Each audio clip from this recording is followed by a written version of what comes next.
Hi everyone, welcome to another Monday Reflections. This is where I read some calming poetry, one by myself, one by a poet I really admire, and then there's also a word of the week that we can all focus on. Um, so it's been an interesting couple of days, and yeah, I almost didn't do Monday Reflection. I know it was pretty bad, but I just felt I had to remind myself that actually the reason why I started this is to have that kind of moment of respite where things have been incredibly stressful or worrisome or trying, and it's good to have that moment of just kind of clarity and peace um, amidst all the chaos. And so this week is going to be on focus, and I think it's a very important one because I think that, as I was alluding to, when you're going through really trying times, it's hard to kind of keep that kind of focus on what's important when there's so much going on. So I'm going to read one that I wrote last year. It's called Rose, and I think it's just a really beautiful little poem. It was inspired by a really old song that was written by Lauryn Hill, that was performed and by Aretha Franklin, called "A Rose Is Still a Rose." Baby Girl, You're Still a Flower. It's a really old like R&B song. It's so lovely. But yeah, I'll just dive in.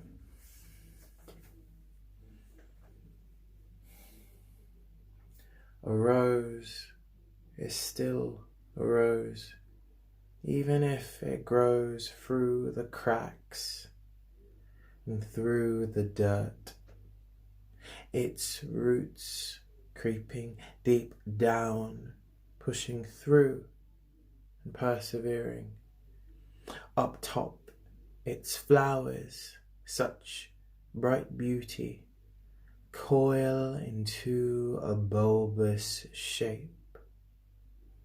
It's hard to be a rose in darkness.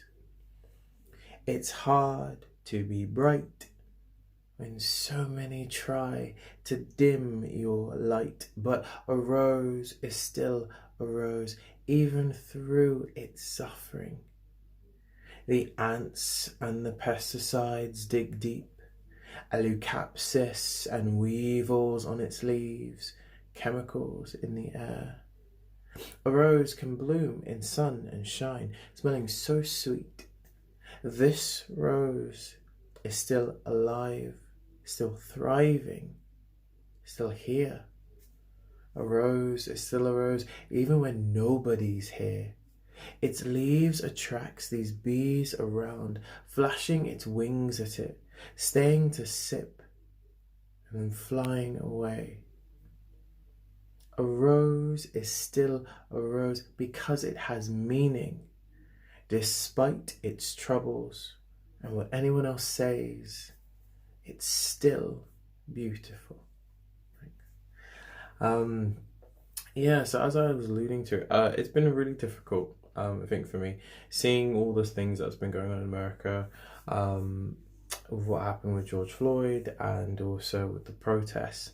And I think at that time, looking at everything going on a couple of days ago, it just made me feel really kind of frustrated and really concerned. But I couldn't articulate how I was feeling in a poem. I was trying to just get it down, and I think I'm really glad that I just decided actually to focus on what the actual issue is. What am I trying to say? And so I've written this poem. It's on my social media, so it's in on my Instagram, but I'm gonna try and create like a poetry video for it in due course on YouTube. But it's on the Twitter and it's on the Instagram, and it's called I Don't Want to Be a Hashtag. And so for me, that was my way of just kind of getting out those sort of feelings of kind of frustration about police brutality that's been taking place, and just to remember that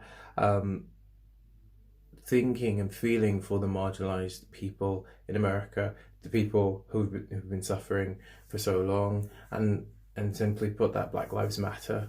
And so I think for this week, it's important to make sure that we try to focus on the important things. And I think that can mean so much, but importance in the sense of whether it's something that you have to do, something that you want to do, something that you should stop doing, but also on your mental health. And I think that for some people, it's a lot to take in, all these kind of bombarding images and almost like trigger porn, and it's really intense. And I think for those people where it's almost like an overload of all these things, it's good to take a step back to focus on yourself and your mental health and make sure you're okay. And there's other ways of staying connected and thinking of people. But equally, it's really good this week to just kind of focus on what are we trying to do. Now that actually is the 1st of June, that's a good thing. And to kind of think of what could we do for this month. And even though most of us are socially isolating, not all of us are. I don't know, maybe there's a trip to Durham that we're all going to go on. But let's spend this week doing that. And so the next poem I'm going to read is this really fantastic poetry book. It's by Jericho Brown, and it's called The Tradition, and it took ages for it to come. And there's loads of powerful poetry in here, but similar to the Rose poem I've done, I wanted to do one that's really reflective, and I think it's just beautiful. But definitely, I recommend reading this, and I think, especially if you're someone who is interested in protesting and all different things like that, they're kind of poems that really link towards those sort of themes. But this one's called The Crossing.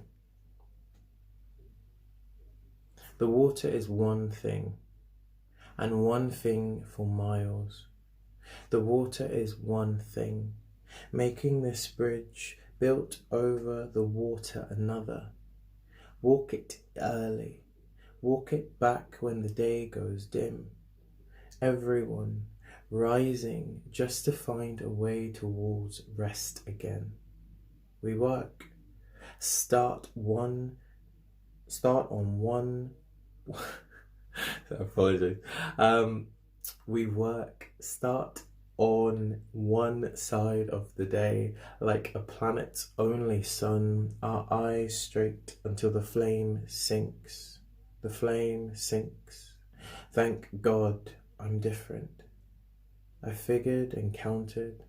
I'm not crossing to cross back. I'm set on something vast. It reaches long as the sea. I'm more than a conqueror, bigger than bravery. I don't march. I'm the one who leaps. I'm the one who can read a sentence. But yeah, thank you all for watching, and definitely, as I say each week, stay safe, stay tuned. You are loved, and I will see you next Monday for another Monday Reflections. Thank you. Bye.